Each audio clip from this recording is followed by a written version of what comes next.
베드로 사도는 계속해서 나그네의 삶을 살아가는, 흩어져 살아가는 성도들에게 권면하고 가르치고 있습니다. 오늘 본문은 고난에 대하여 말씀하고 있지요. 1절, 2절 말씀입니다. 그리스도께서 이미 육체의 고난을 받으셨으니 너희도 같은 마음으로 갑옷을 삼으라. 이는 육체의 고난을 받은 자는 죄를 그쳤음이니 그 후로는 다시 사람의 정욕을 따르지 않고 하나님의 뜻을 따라 육체의 남은 때를 살게 하려 함이라. 아멘.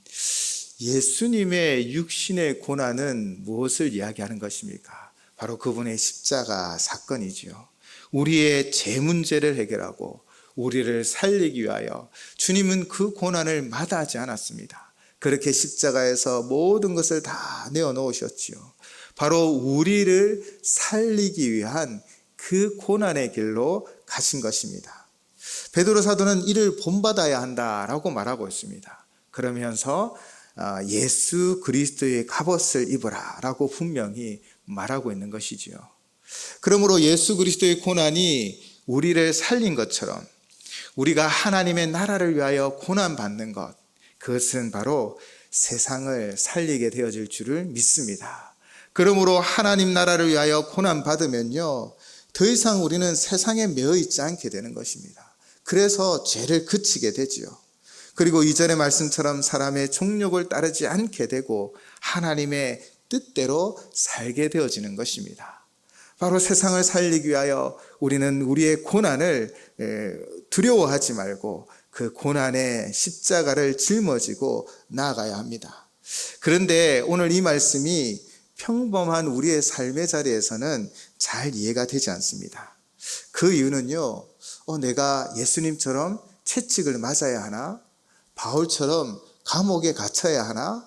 초대교회 성도들처럼 순교자의 자리에 나가야 하나라는 그런 고민에 빠지기도 하기 때문입니다. 바로 이 고난이라는 단어 때문인 것이죠. 이 고난을 육신적 고통과 매를 맞고 감옥에 갇히는 그 박해로만 생각한다라는 것입니다. 물론 지금도 심각한 육체의 고난을 받는 이들이 있습니다. 바로 선교지에서 일어나지요. 공산권과 이슬람권과 힌두교권 그리고 불교권에서는요, 사역하시는 선교사님들이 고소를 당하기도 하고요, 테러를 당하기도 하고요, 또 그런 여러 가지 어려움을 당하기도 합니다. 실제로 불교가 더 심하다는 이야기를 가끔 듣게 되어집니다. 미얀마와 같은 이 불교 국가에서는요, 진짜 불교 신자들이 교회를 태우는 일들도 있다고 합니다. 이런 실제적인 고난을 당하는 선교사님들이 있다는 것이죠. 그래서 우리는 고난하면 이런 실제적인 고난을 생각한다는 것입니다. 그런데 오늘 본문에서 그런 이 고난에 대하여 우리는 조금 더 나아가서 일상적인 우리의 삶의 자리에서도 받는 그 고난에 대하여 나누어 보려고 합니다. 즉, 우리가 예수님을 믿고 난 뒤는 우리의 삶에 변화가 있어요. 우리가 모태신앙으로 태어나 어릴 적부터 교회를 다녀도 어느 순간 수련을 통해서 예수님을 만나기만 하면 삶이 변화되어지기 시작합니다. 그때 어떤 변화들이 일어납니까? 더 이상 세상 정욕을 따르지 않게 되어지지요. 바로 3절입니다. 너희가 음란과 정욕과 술 취함과 방탕과 향락과 무법한 우상 숭배를 하여 이방인의 뜻을 따라 행하는 것은 지나간 때로 족하도다. 즉, 예수를 믿지 않았을 때는 이렇게 행했다라는 것입니다. 그러나 우리가 정말 예수님을 만나고 그분을 따르는 삶을 살아갈 때 더 이상 이 모든 것이 우리의 삶에 영향을 끼치지 않지요. 변화된 삶을 살아간다는 것입니다. 그렇게 우리는 세상과 함께 누리던 모든 즐거움을 내려놓을 때가 있습니다. 친구가 갑자기 교회를 다닌다고 하더니 변화되어서는 토요일 저녁 만나지 않고, 또 주일에는 어떤 모임에도 나오지 않고, 또 주일에는 연락도 되지 않습니다. 그러면 친구들 사이에 불평과 불만이 쏟아지기도 하지요. 내가 아는 집사는 교회를 오래 다녀도 잘만 어울리더라. 너는 뭐가 그리 잘났냐? 라는 질책도 받게 된다는 것이지요. 또 어떤 이들은 회유하기도 합니다. 다 한 잔씩 하더라. 다 이렇게 살더라. 다 불법을 행하더라. 우리 뭐 그렇게 교회 다닌다고 그러느냐라고 이야기하기도 한다라는 것이죠. 넓은 의미에서는 그리스도인이기 때문에 듣는 이 모든 소리가, 또 이 모든 것들이 우리에게 고난으로 다가올 수 있다라는 것이지요. 베드로 사도도 4절에서 이렇게 말합니다. 이러므로 너희가 그들과 함께 그런 극한 방탕에 다름질하지 아니하는 것을 그들이 이상히 여겨 비방하라. 그때나 지금이나 변화된 사람을 향하여 비방하거나 조롱한다라는 것이지요. 베드로 사도가 편지를 쓰고 있는 이 시대를 생각해 보면 남존 여비의 사상이 뚜렷했습니다. 남자는 하늘, 여자는 땅이었지요. 또 주인과 종의 관계도 철저했습니다. 종은요, 생명이 아니라 재산 목록 정도로 여겨졌습니다. 그리고 그 당시에는요, 성적 타락이 심각했습니다. 모든 신전에서는요, 보통 매춘 이런 일들이 일어나고 있었던 것이지요. 이 모든 것이 그들의 삶에 있어서는 일반적인 것이었습니다. 그래서 그들은 방탕하다라는 생각을 하지 못했지요. 그런데 복음이 전해지면서 복음을 받아들인 이들은 변화된 삶을 살기 시작합니다. 더 이상 그들과 같은 삶을 살지 않지요. 도리어 여성과 종들을 인격적으로 대합니다. 그러니 주변 사람들이 당연히 비방하기 시작하죠. 잘난 척 하지 마. 평소대로 해. 그 이유가 무엇입니까? 그들이 어둠 속에 있을 때는 다 똑같이 그 어둠을 행하니 양심의 가책이 없었습니다. 아무런 죄의식도 없었다는 거죠. 나만 그러나 다 그러는데 라는 생각인 거죠. 그런데 빛이 비추어지기 시작했다는 것입니다. 예수님을 믿고 예수님의 사랑을 알고 변화된 삶을 살아가다 보니 그들과 다른 모습을 보이고 그 모습에 빛이 비치니 그들이 양심의 가책을 받아 자신들의 어두움을 감추고자 도리어 화를 내고 비방하고 조롱하며 그 믿음의 생활을 하지 못하게 했던 것이지요. 이들은 더욱더 적극적으로 자신들의 어둠을 정당하게 하기 위하여 빛을 왜곡시키고 비방하였습니다. 이것은 베드로 사도의 시절이나 지금이나 비슷하죠. 우리가 예수님을 믿고 좀 다른 모습으로 살아가면 별나다라는 소리도 듣고요. 네 잘났다라는 소리도 듣는 것입니다. 그렇게 자신들의 어둠 속의 모습을 감추려고 우리를 막고 비방하고 조롱한다라는 것이지요. 그런데 그들이 모르는 사실들이 있습니다. 그들이 무엇을 모를까요? 세상엔 끝이 있다라는 것입니다. 그들은 세상의 끝을 생각하지 않는 사람들입니다. 죽음 이후에 심판이 있다고 생각하지 못합니다. 만약 그랬다면 생명의 근원이신 예수님을 찾았겠지요.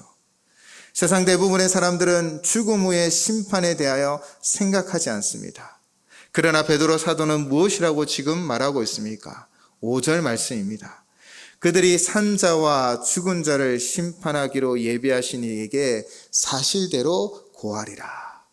5절에 그들이라고 말하는 이 사람들은요, 바로 지금 예수님을 믿고 변화된 사람들을 비방하고 조롱하며 핍박하는 자들을 말합니다.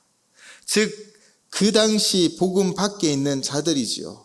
이들도 결국 산자와 죽은 자를 심판하는 재판장 앞에 서게 되어질 것인데 그들이 그것을 깨닫지 못하고 있는 것입니다.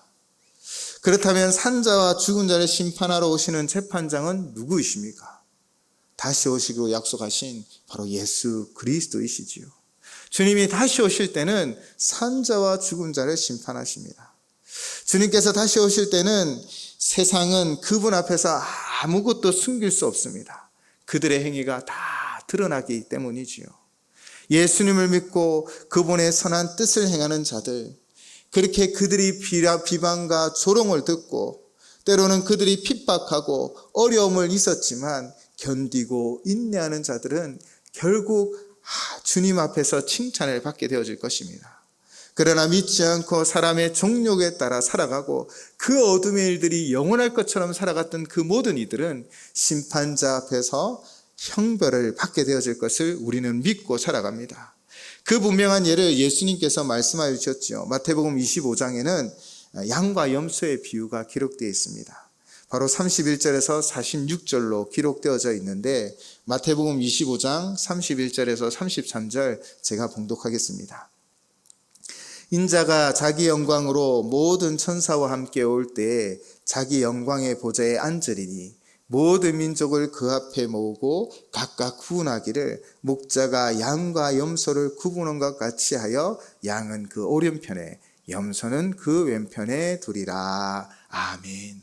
마지막 때 심판대신 주님이 우리 이 세상을 심판하실 것입니다. 그렇게 재판장 되신 주님이 양과 염소를 나눌 때 그 모든 행위가 드러난다라는 것입니다. 그 마지막 날에 오직 내 아버지께 복받은 자들이여 나와 창세로부터 너희를 위하여 예배된 나라를 상속받으라 라는 이 음성을 듣는 저와 우리 모든 성령 되시기를 주님의 이름으로 축원을 드립니다. 그리고 모든 것에 대하여 심판을 그분께 또한 맡겨야 하지요. 왜냐하면 그 재판장께서 마태복음 25장 41절로 이렇게 말씀하십니다.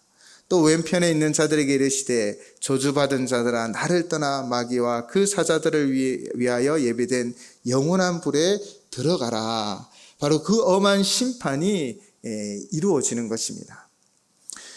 우리가 판결하고 우리가 판단하는 것이 아닙니다. 오직 다시 오실 주께서 올바르고 정확하게 판단하십니다. 이를 우리는 믿어야 하는 것이지요. 그리고 우리는 견디고 인내하는 것입니다. 그러므로 우리가 행할 것은 선으로 악을 이기는 것입니다. 오직 선을 행하는 것이지요. 그래서 베드로 사도는 베드로전서 3장 16절로 이렇게 우리에게 권면하였습니다.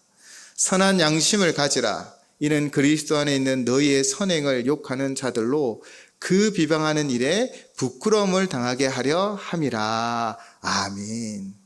우리가 고난을 받아도 인내하고 우리가 비방을 받아도 참고 우리가 조롱을 당할지라도 견디고 인내하는 그 이유가 무엇입니까? 우리가 그렇게 인내하면 마지막 때에 하나님이 우리를 칭찬하여 주시기 때문이지요. 또 하나는 우리가 그렇게 인내하면 그들이 변화될 수도 있기 때문입니다. 혹시 변화되지 않을지라도 오늘 양과 염소를 심판하셨던 주님께서 재판장이 되어주셔서 공의로 심판하여 주실 줄을 믿습니다. 우리는 이 믿음으로 살아가는 존재입니다. 우리의 삶에 하나님의 은혜를 베풀어 주실 것이고 마지막 때에 하나님은 공의로 심판하여 주십니다. 분명 우리의 빛을 비추면 부끄러움을 깨닫고 돌아오는 이들이 있을 것입니다. 우리가 고난 중에도 하나님의 공의와 정의를 따르고 아픔 중에도 사랑하고 위로하고 섬겨하며 나아가면 우리의 선한 역사가 변화를 이루어가는 것이지요. 그래서 베드로 사도는 6절로 이렇게 말합니다. 이를 위하여 죽은 자들에게도 복음이 전파되었으니 이는 육체로는 사람으로 심판을 받으나 영으로는 하나님을 따라 살게 하려 함이라. 아멘. 인류 모두는 죄로 인하여 죽을 수밖에 없습니다. 저와 여기에 있는 우리 모두도 다 죄로 인하여 죽을 수밖에 없었습니다. 그래서 죽은 자들이라 말할 수 있죠. 그러나 이제 우리는 예수 그리스도를 믿어 사망에서 생명으로 옮겨졌습니다. 그러므로 예수 그리스도를 믿는 자들은 죽은 자들이라 라고 말할 수 없지요. 그렇다면 오늘 본문의 죽은 자들은 누구입니까? 바로 지금 비방하는 자들, 조롱하는 자들, 예수를 믿는 것 때문에 핍박하는 자들을 말하는 것이지요. 지금 예수님을 믿지 못하여 사망의 길로 가고 있는 이들에게 복음이 전파되어진다면 우리가 그들의 비판과 조롱과 비방에 참고 견디고 인내하며 악을 악으로 갚지 않고 선을 행하는 우리의 삶을 통하여 어떤 역사가 일어난다는 것입니까? 육체의 정욕을 따라 살면 형벌을 받을 것이지만 그들이 예수를 믿고 변화되어지면 그 영으로 말미암아 하나님 백성이 되어 살 수 있다는 것입니다. 우리는 이 사실을 믿고 있기 때문에 참고 인내하여 복음을 전하는 것이지요. 우리의 목적은 분명합니다. 우리가 왜 때로는 억울한 일을 당해도 참고 견디고 인내합니까? 때론 당장 결판을 낼 수도 있지요. 그런데 우리가 살아온 세월을 뒤돌아보시면 세상 만사 내 뜻대로 다 되지 않은 것을 알 수 있습니다. 우리가 억울한 일을 당하였는데요, 때로는 그것이 잘 풀리지 않고 그때 당시 싸우고 다투었지만 풀리지 않는 경우들도 많이 있었습니다. 물론 시간이 지나면 하나님의 은혜 가운데 해결되어졌지요. 즉 우리가 억울한 일을 당해도 참고 견디고 인내하는 것은 내 뜻대로 이것이 잘 해결되지 않는다라는 그 사실이 또한 있기 때문이요, 정확한 것은 하나님이 그 마지막 때에 분명하게 심판하신다라는 것입니다. 하나님께서 정확하게 다 아시기에 판결하여 주십니다. 그 판단, 그 판결이 완전 무결합니다. 또한 우리의 인내로 인하여 생명을 살릴 수 있습니다. 지금 당장 대갚아 준다면 마음은 시원할 수 있지만 열매를 맺을 수 없을 것입니다. 그러나 우리가 이전의 말씀처럼 사람의 정욕을 따르지 않고 하나님의 뜻을 따라 육체의 남은 때를 살아가면 하나님께서 반드시 때가 되면 열매를 맺게 하여 주실 줄을 믿습니다. 그래서 우리는 참고 견디고 인내하는 것이지요. 영혼을 구원하게 되면 하나님께 영광이 되어집니다. 이것보다 더 기쁜 일이 어디에 있겠습니까? 그러나 우리의 선한 행실을 보고도 그가 끝까지 육체로 살아간다면 결국 다시 오실 주님 앞에, 그 심판대 앞에 심판받게 되어지는 것이지요. 심판하실 이는 주님이십니다. 그러므로 우리는 2절의 말씀처럼 오직 하나님의 뜻을 따라 육체의 남은 때를 살아가시기를 주님의 이름으로 부탁을 드립니다. 그러면 성도는 죄의 종으로 시작하여 하나님의 자녀로 살아가는 것입니다. 불신자는 세상의 왕처럼 살아가지만 결국 죄의 종이 되어져 버리는 것이지요. 그런데 이것은 교회 밖에만 있는 사항이 아님의 참 안타깝습니다. 교회 안에서도요, 이런저런 비방을 받기도 합니다. 오해를 받기도 합니다. 그러나 우리가 교회 안에서 묵묵히 고난을 이기며 견뎌내고 우리 모두 예수 그리스도를 믿는 그 믿음으로 나아가면요, 하나님이 다 갚아주실 줄을 믿습니다. 고린도전서 3장 15절은 이렇게 말하고 있습니다. 누구든지 그 공적이 불타면 해를 받으리니 그러나 자신은 구원을 받되 불 가운데서 받은 것 같으리라. 아멘. 마지막 때에 부끄러움을 당한다라는 것이지요. 왜 그렇습니까? 주님께서 다 아시기 때문입니다. 주님의 판단은 정확하십니다. 주님의 심판은 완전 무결하십니다. 그러므로 우리는 세상에서도 교회 안에서도 내 사람의 정욕을 따르지 말고 하나님의 뜻대로 견디고 인내하며 묵묵히 나아가셔야 합니다. 그렇게 하나님의 뜻대로 살아가면 착하고 충성된 나의 종이라 라고 이 세상의 심판자가 칭찬하여 주실 줄을 믿습니다. 그렇다면 하나님의 뜻대로 사는 것이 무엇일까요? 바울 사도는 데살로니가 교회 성도들에게 편지를 쓰면서 이 데살로니가 전서 마지막 부분에 이렇게 기록하고 있습니다. 데살로니가 전서 5장 12절에서 28절 전체를 다시 한번 꼭 묵상해 보기를 바랍니다. 지금은 데살로니가 전서 5장 12절에서 15절만 제가 봉독하겠습니다. 형제들아, 우리가 너희에게 구하노니 너희 가운데서 수고하고 주 안에서 너희를 다스리며 고난하는 자들을 너희가 알고 그들의 역사로 말미암아 사랑 안에서 가장 귀히 여기며 너희끼리 화목하라. 또 형제들아, 너희를 권면하노니 게으른 자들을 권계하며 마음이 약한 자들을 격려하고 힘이 없는 자들을 붙들어주며 모든 사람에게 오래 참으라. 삼가 누가 누구에게든지 악으로 악을 갚지 말게 하고 서로 대하든지 모든 사람을 대하든지 항상 선을 따르라. 아멘. 우리 모두가 어떻게 행하는 것이 하나님의 뜻을 행하는 것입니까? 우리가 사랑 안에서 가장 귀히 여기며 우리는 서로 화목해야 합니다.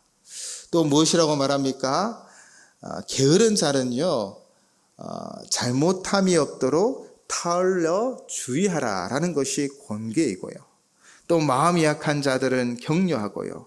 힘이 없는 자들은 붙들어주며 모든 사람에게 오래 참고 악을 악으로 갚지 말고 항상 선을 따르기는 것. 그것이 바로 하나님의 뜻인 것입니다. 우리 공동체가 이런 모습을 가져야 하지요. 또 그러면서 데살로니가전서 5장 16절에 18절은 이렇게 분명히 살아가라 권면하고 있습니다. 항상 기뻐하라, 쉬지 말고 기도하라, 범사에 감사하라. 이것이 그리스도 예수 안에서 너희를 향하신 하나님의 뜻이니라. 아멘. 그러므로 우리는 하나님의 뜻을 육체에 남은 때를 하나님의 뜻에 따라 육체에 남은 때를 살아가는 복된 성도가 되시기를 주님의 이름으로 축원을 드립니다. 내 마음, 내 생각대로 살아가는 것이 아니라 하나님의 뜻대로 헌신하고 수고하며 살아가셔야 합니다. 때로는 비방을 받고 조롱을 당할지라도 하나님이 아시고 다 갚아주실 줄을 믿습니다. 그러므로 우리는 얼마나 오래 살까를 고민하는 것이 아니라 어떻게 살아갈까를 고민하는 인생이 되어야 합니다. 여러분은 어떻게 살아가시겠습니까? 오늘 본문에서 베드로 사도는 분명하게 가르쳐주는 한 가지 것이 있습니다. 7절입니다. 만물의 마지막이 가까이 왔으니. 베드로 사도는 오늘 본문을 통하여 계속해서 우리에게 말씀하고 있습니다. 마지막이 있다라는 것입니다. 재판장 앞에 설 것이라는 것입니다. 하나님의 뜻대로 육체의 마지막 때를 살아가라 라고 계속해서 권면하고 있습니다. 우리의 인생은 영원한 것이 아니라 하나님 앞에 서게 되는 때가 있다라는 것입니다. 그때 어떻게 우리가 살아가야 한다고요? 우리 7절에서부터 구체적으로 가르치고 있습니다. 그러므로 너희는 정신을 차리고 근신하여 기도하라. 아멘. 지금까지 잘해왔는데 그만 끝까지 마음을 다잡지 못하고 쓰러지고 넘어진다면 얼마나 안타까운 일입니까? 물이 100도씨에 끓지만 99도에 포기하면은 그것이 얼마나 헛된 인생이 되겠습니까? 그러므로 끝까지 정신을 차리고 근신하여 기도하셔야 합니다. 베드로는 오늘 이 말씀을 권면하면서 자신의 경험을 생각했을 것 같습니다. 바로 겟세마네 동산에서 예수님이 말씀하셨지요. 마태복음 26장 41절입니다. 시험에 들지 않게 깨어 기도하라. 마음에는 원이로되 육신이 약하도다 하시고 아멘. 주님과 함께 기도하지 못했던 자신이 생각나 얼마나 후회하며 이 권면을 하고 있을까요? 내가 그때 주님과 함께 기도했다면 그 작은 요정 앞에서 부인하지 않았을 것인데 라고 생각하지 않았을까요? 그래서 우리에게 권면하고 있는 것입니다. 마지막 때는요, 우리를 비방하고 조롱하는 소리가 더 커질 것입니다. 또 마치 자기들이 승리한 것처럼, 세상이 승리하는 것처럼 우리를 짓누를지도 모르겠습니다. 그러나 우리가 정신을 차리고 근신하여 기도하면 그 마지막을 이겨내고 결국 승리하게 되어질 줄을 믿습니다. 또한 8절로 이렇게 권면합니다. 무엇보다 뜨겁게 서로 사랑할지니 사랑은 허다한 죄를 덮느니라. 예수님이 용서에 대한 말씀을 하실 때 1만 달란트 비유를 말씀하셨습니다. 우리 모두는 사실 1만 달란트에 빚진 자들입니다. 1만 달란트는요, 약 16만 년을 매일 벌어서 한 푼도 쓰지 않고 모아야 모일 수 있는 어마어마한 액수라고 합니다. 그런데 이 1만 달란트 빚진 자가 어떻게 하였습니까? 100데나리온 빚진 동료를 목을 잡고 끌고 가서 감옥에 넣어버렸습니다. 이 100데나리온은요, 100일 동안 일한 액수입니다. 이후에 주인이 어떻게 하였습니까? 이 1만 달란트 빚진 종을게 말하지요. 내가 너를 얼마나 사랑하고 용서하였는데 너는 그렇게 하지 못하였느냐. 오늘 그 음성이 우리에게 들려져야 합니다. 예수 그리스도의 십자가의 사랑, 그 희생의 사랑은 모든 것을 다 내어주고 살리는 사랑이었습니다. 그렇다면 우리 또한 겸손히 희생하며 섬기며 사랑하여 내 이웃을 살리고 우리 공동체를 살리는 역사를 이루어가야 하는 것입니다. 그것이 바로 뜨겁게 서로 사랑하라 라고 분명히 우리에게 이야기하고 있는 것입니다. 그리고 우리를 향한 공격들, 우리에 대한 비방들, 예수 그리스도가 그 십자가를 묵묵히 지고 가셨듯 우리도 묵묵히 그 모든 것을 덮으며 나아가셔야 합니다. 그러면 결국 생명을 살리는 역사를 우리 가운데 이루어갈 줄을 믿습니다. 9번째는 9절은 서로 대접하기를 원망 없이 하라고 하지요. 초대교회가 집사님을 세운 분명한 이유가 있었습니다.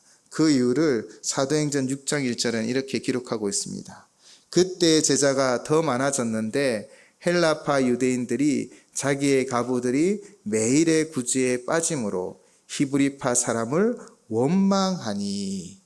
바로 이 6장 1절의 원망과 본문 9절의 원망은 같은 단어입니다. 즉 공평하게 서로 대접하라는 것입니다. 요즘은 그렇지 않지만 옛날에는 호텔에 가면 경차를 타고 가면 더 내려가서 아무 데나 대라 하고, 고급 승용차를 타고 가면 허리를 90도로 꺾어 인사한다고 합니다. 그런데 이 모습이 교회에도 있는 것이 아닙니까? 이것은 하나님의 뜻이 아닙니다. 원망 없이 공평하게 서로를 대하고 한 가족으로 차별 없이 대해야 합니다. 서로를 사랑하고 격려하고 위로함으로 하나님의 나라를 이루어 가셔야 합니다. 이제 10절은 각각 은사를 받은 대로 하나님의 여러 가지 은혜를 맡은 선한 청지기 같이 서로 봉사하라 라고 말하고 있습니다. 하나님께서는 각자에게 달란트를 주셨지요. 우리는 그 달란트를 활용해서 우리의 사명을 감당하는 것입니다. 그런데 베드로 사도는 이렇게 말합니다. 청지기같이 서로 봉사하라 라고 말하지요. 청지기는 주인의 소유를 위임받아 관리하는 자입니다. 즉 자신의 것이 전혀 없고요, 주인께서 허락한 것, 또 주인이 내어준 것으로 일하는 사람이죠. 우리의 달란트도 이와 같습니다. 하나님이 주신 것입니다. 그러므로 내 힘, 내 능력, 내 지혜로 하는 것이 아니라 하나님 주신 달란트로 하는 것임을 고백하며 늘 겸손히 봉사해야 합니다. 그럴 때 11절의 말씀처럼 누가 말하려면 하나님 말씀을 하는 것 같이 하고, 누가 봉사하려 하면 하나님이 공급하시는 힘으로 하는 것 같이 하라라는 이 말씀을 이루어 갈 수 있습니다. 교회에서 자기 주장만을 말하고 자기 경험만을 말하고 자기 생각을만을 말하는 것이 옳지 않습니다. 먼저는 하나님의 뜻이 무엇인지 심사숙고해야 합니다. 그래서 게으른 자에게는요, 상처받지 않도록 권면하는 것이고요, 연약한 자들에게 위로하고 격려하는 것이고, 또 혹시 부족한 자들은 자기의 것을 채워가서 하나님의 역사를 이루어가는 것입니다. 그래서 내 생각, 내 말이 아니라 하나님의 말을 해야 하는 것입니다. 또한 이 모든 일에 하나님의 영광이 드러나기 위해서는 내 능력으로 하는 것이 아니라 바로 하나님 공급하신 능력으로 함을 늘 고백하고 하나님께 영광을 돌려드려야 합니다. 내 힘이 아닙니다. 내 능력이 아닙니다. 하나님이 나와 함께 하셔서 은혜 베풀어 주셨고 힘 주셔서 저는 오늘도 이 사명을 감당하고 있습니다 라는 고백으로 하나님 영광 돌려드리는 모든 성도님 되시길 바랍니다. 그러면 11절에서 이렇게 결론을 맺고 있지요. 이는 범사에 예수 그리스도로 말미암아 하나님이 영광을 받으시게 하려 함이니. 아멘.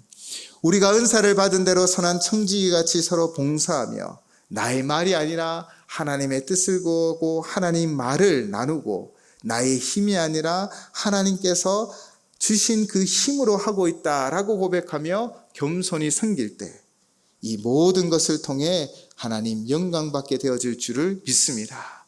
베드로 사도는 이렇게 고백합니다. 오직 하나님께 영광과 권능이 세세에 무궁하도록 있습니다. 아멘. 우리의 삶을 통해 오직 하나님만이 영광과 권능과 찬송을 받게 되어질 줄을 믿습니다. 사랑하는 성도 여러분, 마지막 때가 더욱더 가까이 오고 있습니다. 이때 사실 우리는 억울한 일을 더 많이 당하고 또 비방을 받게 되고 조롱을 당하게 되어질 것입니다. 예수님을 믿기 때문에 정직하게 살아가고, 예수님을 믿기 때문에 용서하고, 예수님을 믿기 때문에 때로는 화를 내지 않았다니 우리를 조롱하고 비방하는 이들이 있을 것입니다. 그러나 기억하십시오. 마지막 그때 하나님이 다 심판하여 주십니다. 그러므로 마지막 때가 가까울수록 우리는 늘 정신을 차리고 근신하여 기도하고 뜨겁게 사랑하여 죄와 허물을 덮어주고 각각 은사대로 선한 청지기처럼 봉사하여 하나님 영광 돌려드리는 성도의 삶을 감당하시는 또 저와 우리 모두가 되시기를 주님의 이름으로 축원을 드립니다. 우리 함께 찬양 드리도록 하겠습니다. 제가 고등학교 때 참 많이 불렀던 찬양인데요, 이 축복성입니다. 때로는 너희 앞에 어려움과 아픔이 있지만 담대하게 주를 바라보는 너의 영혼 우리 볼 때 얼마나 아름다운지. 우리가 걸어가는 이 길이 평안하지는 않습니다. 고난이 있고 환난도 있고요, 또 우리를 이해하지 못하는 사람들로 비방을 받기도 하고 조롱을 당하기도 합니다. 그러나 끝까지 견디고 인내하면 결국 우리는 승리하게 되어질 줄 믿습니다. 또 우리가 끝까지 견디고 인내하면 우리를 통해 세상이 변화되고 죽어가는 영혼들이 예수 그리스도를 믿어 사는 역사가 일어나게 되어질 줄을 믿습니다. 그러므로 낙심하지 마시고 포기하지 마시고 우리 끝까지 함께하는 우리 모두가 되시기 바랍니다. 우리 함께 찬양하며 나아갑시다.